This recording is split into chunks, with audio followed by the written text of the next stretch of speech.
Capítulo 5. La calma después de la tormenta.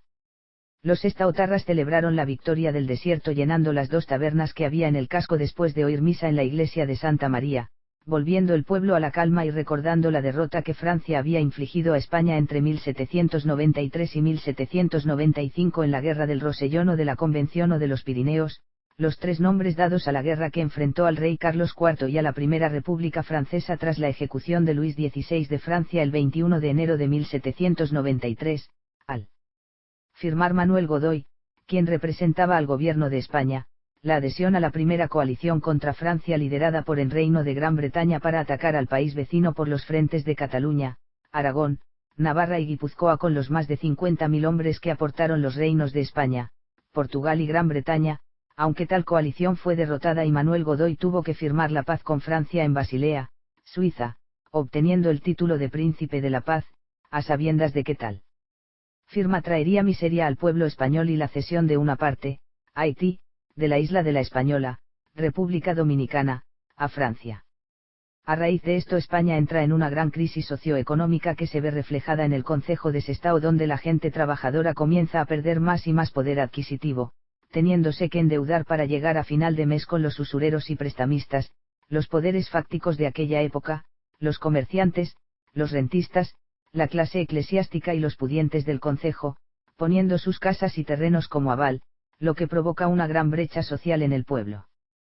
Mientras tanto los representantes del concejo, el alcalde y juez ordinario, el síndico procurador general, los regidores capitulares, el tesorero recaudador y los cuatro vocales, al no tener ayuntamiento propio, aunque su construcción estaba ya en proyecto en la plaza del Conde de Balmaseda, finalizándose en 1823, se reunían en la iglesia de Santa María para tratar temas tales como la importación de maíz, sustento del pueblo, el porcentaje de leña destinada a las familias, la edificación de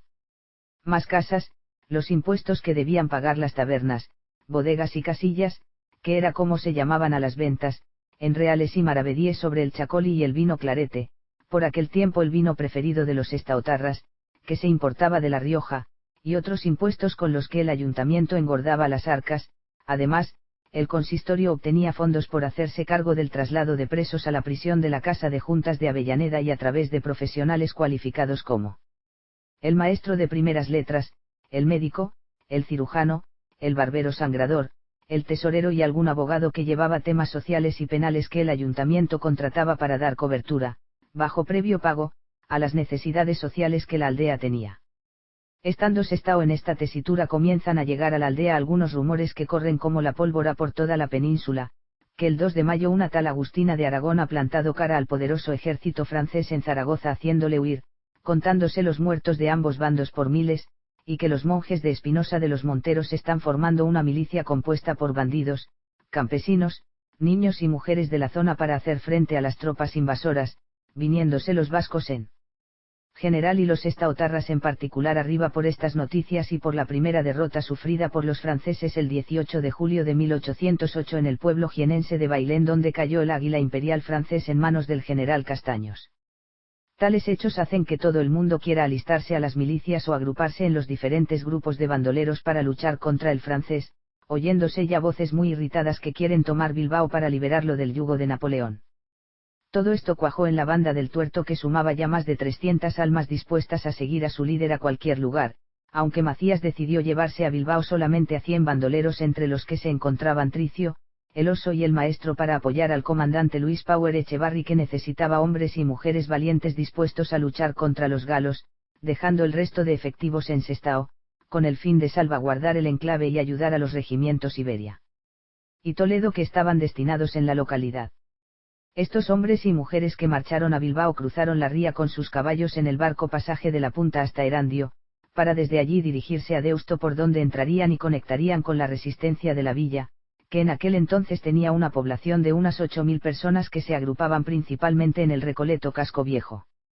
Macías y sus hombres se adentraron por el monte Archanda donde se ocultaba parte de la guerrilla bilbaína, para posteriormente bajar por el inmenso bosque que había por los alrededores de la Basílica de Begoña para descender por la calzada de Mayona que les llevaría hasta el corazón de Achuri.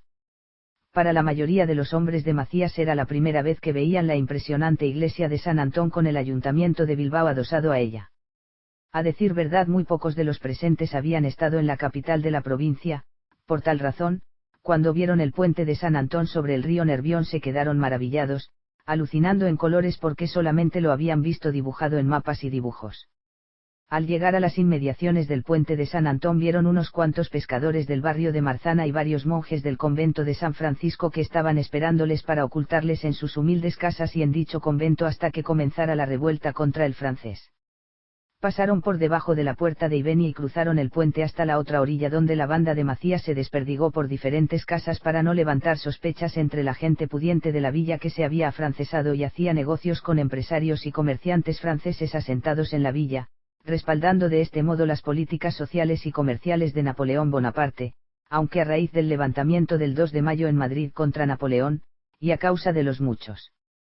muertos y fusilados que conllevó aquella revuelta, los que pertenecían a este grupo selecto de gente de bien comenzaron a cambiar de opinión.